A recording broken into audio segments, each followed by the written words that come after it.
Coronavirus fears ramping up at one college campus in Metro Detroit. The employee raising an alarm and how administrators are taking action. Concerns about the coronavirus have students at Eastern Michigan University on edge tonight. Good evening. I'm Glenda Lewis. And I'm Dave Llewellyn. Thank you for joining us. Some who traveled overseas are now being told to self-quarantine. 7 Action News reporter Rudy Harper spoke to an employee at the school's housing department. Joining us live now in Ypsilanti. Rudy. And Glenda, those students returned back to the States from Italy on Sunday. Yesterday, they were told to self-quarantine. The problem, some of those students were offered a place to stay here at this dormitory behind me. Some question that decision.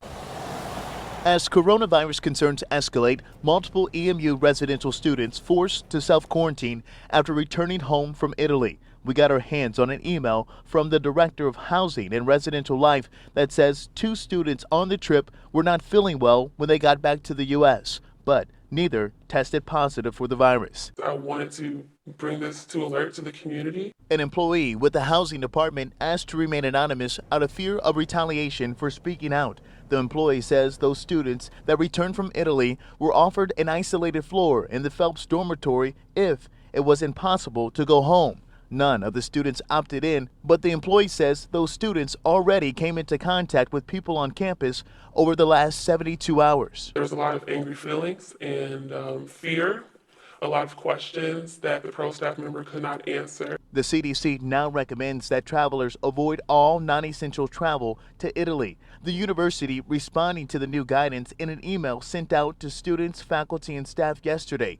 It read in part, for Eastern Michigan University, this change is relevant to our students and instructors who recently returned from Italy. The earlier guidance was to self-monitor and resume normal activities as long as an individual was without symptoms. This employee says the warning comes too late and a possible exposure is the fear behind closed doors. There's already people they interacted with and came into contact with, so that's another sense of concern. And I understand the need for confidentiality, but I think with this being a global outbreak, we have to be honest.